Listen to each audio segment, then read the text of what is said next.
But today I want to talk to you guys about the difference between making money and creating wealth. See, I was the king of trying to make money. I was the king of constantly trying to trade my time for dollars. In fact, in this last episode, I talked about how I worked as a personal trainer and at the same time worked at Disneyland as a fry cook and dinner cook. And at the same time, at nights, on weekends, I would work at Oz, the gay bar, as a bouncer. And I had started my own business, TotalMuscle.com.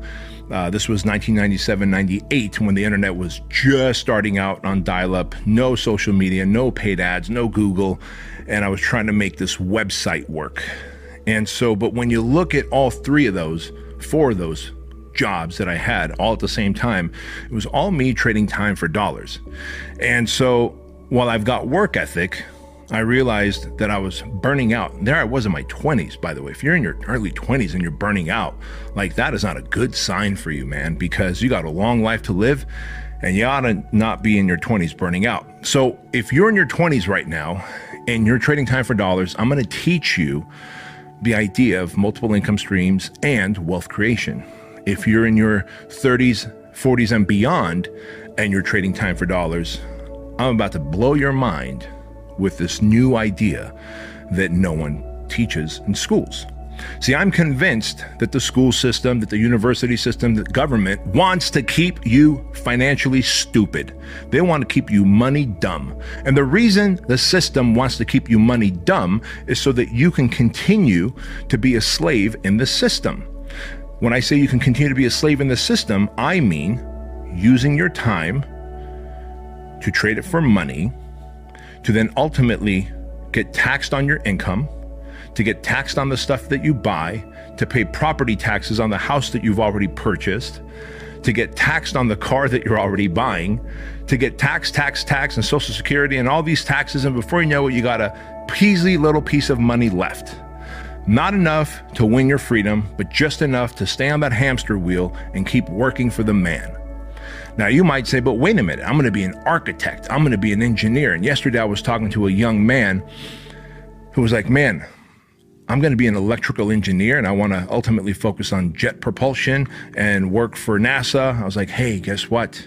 You're just going to be a really well-paid slave, but you're still not going to make enough to have financial freedom. You're not going to have enough to create wealth. You're not going to have multiple income streams until you do these things I'm about to tell you. And so I want to help you guys out in understanding the difference between making money. So you can make a lot of money. You can be rich.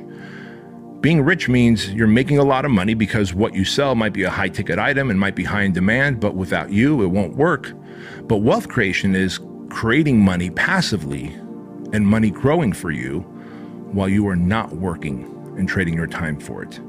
Now, if you can have a combination of the two, that is the best case scenario, right? So that's where we're going to start off. And so I do want to let you guys know that when you first start making a lot of money, you're going to start making a lot of dumb money decisions, and that's okay. And if you don't have financial literacy, your ass will go broke no matter how much money you make. This is why we see professional athletes, boxers, football players, basketball players, baseball. It doesn't matter who, UFC fighters. They will get $15-20 million purses. Like Holyfield right now lives in an apartment. Evander fucking Holyfield lives in an apartment in Philadelphia and is barely getting by. The dude was getting multiple millions of dollars per fight because he was surrounded by people that would just say yes. He was surrounded by yes men, but no one took the time to teach him financial literacy, which would have included wealth creation, so that he would have some assets like rental properties, like cryptocurrency, like precious metals, like index funds, so that he can have residual income coming in, and that money would be out there working for him. Same thing happened with Mike Tyson. Millions and millions and millions of dollars, and he went broke. And so understand that the ability to make money and create wealth are two very different things. And if you do not know how to create wealth, I am here to teach you how to create wealth so that you will not end your stupid ass up in an apartment complex when you're in your 60s and 70s, because that would break my heart because I love you so much. So let's get started. So you need to understand something. First and foremost, credit is good. If you can keep good credit, meaning you pay your bills on time and you've got good credit north of 700, right? Then you are in a position where whether you're buying a house or a car, understand that credit is good and that you should leverage your credit and that you should never try and pay off anything, not even your house. If you live in a house and you're like, I can't wait to pay off my house because once I pay off my house, it's mine. Okay, well, guess what? Let me use my parents as an example. My mom and dad, my mom is 84 years old. My dad is 88. They live in a beautiful house in Anaheim.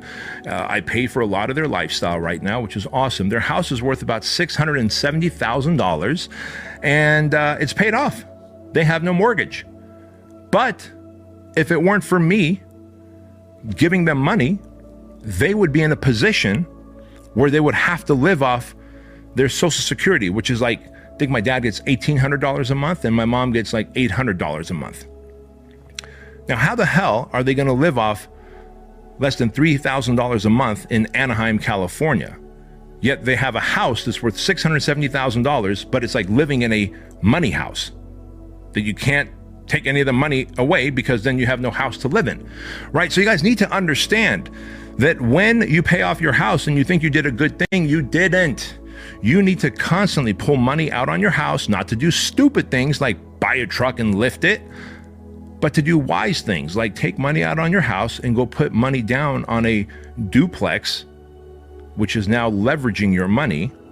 Because if you have that good credit that we talked about, you could buy a $500,000 duplex, right? A piece of property, small piece of property that has 2 homes on it, put 2 tenants in there, and those 2 tenants could pay you twice what your mortgage is. So if your mortgage is, I don't know. So let's say if it's a $500,000 house, you put 20% down. So you spent whatever, 80, right? $80,000, $90,000 you took out on your house because your house was paid off. You took $80,000, $90,000 from your house and you bought this $500,000 duplex. You souped it up by spending another 40 grand. Okay, awesome. Because you have good credit, someone gives you the house for only 20% down. Now you plug in 2 tenants because it's a duplex. If your mortgage is $1,800 a month, now between the 2 tenants, you're making about $3,500 a month. So you see how now you are cash flow positive. You have 2 people in there paying off your duplex. They're paying off the rest of your mortgage for the remaining 30 years, right? If it's a 30-year mortgage, and it should be, by the way, this is wealth creation now. See, now we're talking wealth creation. They're paying off your fucking mortgage for you, and you are making twice what the mortgage is, right? $3,500, $3,600 a month. You put an extra $500 a month towards that mortgage, because remember, big part of your 30-year mortgage is interest. So now you take that 30-year mortgage that you have, and by putting an extra $500 towards your mortgage payment, you are now paying off that house in 18 or 19 years, therefore saving yourself a shit ton of future interest that you would have to pay. And you're using someone else's money. And you still have positive cash flow, even when you take $500 from that $3,600 and put it towards that mortgage. And so you see how this works. You could literally take out money on your house that you've paid off. Like my parents could do that. Obviously, they're in their 80s. They don't need to. I make a lot of money and I pay for their lifestyle and everything's fine. And that's that. But if they were in a position where they found themselves with a paid off house in their late 40s or 50s, they would need to take money out on that house and then buy a couple of rental properties and put tenants in there so that those 2 rental properties can start creating cash flow for them, and that is wealth creation. So imagine there's cash flow coming, someone else who's living in that house is paying off your mortgage, and on top of that, the home is appreciating in value, and because they're gonna pay off that mortgage a little sooner, a 30-year mortgage becomes like a 18, 19-year mortgage, and now they have 2 houses that are paid off sooner that they could eventually sell and live at a much nicer lifestyle than just living off their Social Security. I hope this makes sense. All right, so now that you understand that, the beauty of leverage is credit. And so if you can leverage credit, you can also leverage other people. So you have to start becoming financially literate, folks, because if you don't, then what's going to happen here is that you're going to constantly find yourself burning out and then capping out in terms of how much money you're making. And then when that happens, there's a sense of insecurity, especially God forbid another pandemic happens, because then what you're going to do when you only have one income stream, it's all dependent on you. And then that income stream is impacted by COVID or another pandemic. Like, for example, Fit Body Bootcamp was massively impacted by the pandemic. We lost over 218 Fit Body Bootcamp locations in 2020. Had it not been for Truline, my supplement company, and my coaching business and my other income streams, I would not have been able to prop up Fit Body Bootcamp for 10 months while we were losing those locations, right? Because you remember during the pandemic, gyms and restaurants were asked to be shut down. And so a lot of my franchisees sadly went out of business, and that affected me negatively as well. I had to sell, in fact, 2 of my rental properties out here in Chino Hills to help fund the maintenance and growth of Fit Body Bootcamp HQ here, because I don't want to fire any employees. I knew that at some point this pandemic's going to be over. We're going to go back to normal. I have great team members. I want to be loyal to them. I don't want to lose them. So I sold 2 of my rental properties. They're single family homes out here. But imagine if I had never gotten into that wealth creation mindset. I wouldn't have had those 2 rental properties to sell. And you're probably thinking, well, Bedros, they were giving away the PPP loans. Bro, I fucking smoked through those 2 PPP loans and the SBA SDIL loan with a quickness, and had to sell 2 rental properties to keep the fucking machine chugging along. And then finally, of course, December of 2020, we started selling new franchise locations again, and we just hockey stick back and we bounced back, and here we are. But again, I share this with you because multiple income streams is what you need. You need to understand wealth creation, be willing to invest in cryptocurrency like Bitcoin, Ethereum, be willing to get multifamily homes, and whether you're buying the apartment yourself or if you are going to invest in a fund or be part of a syndicate. And if you're like, where do I learn this stuff? Have you tried Googling? Have you tried YouTube? Have you tried going to a Robert Martinez seminar, a Grant Cardone seminar, a Cody Sperber Clever Investor seminar, a Kent Clothier seminar? Like, just these 4 motherfuckers right there can teach you all about real estate, about flipping, about buying apartments, about buying single family homes, about renovate and sell, like just between those 4. So you have to be willing to spend some of your money on learning this education so that you can go deploy. And the same thing applies for crypto. There's like gangsters out there who are awesome that are going to teach you how to buy crypto in the smart way. It's the strategies that I use.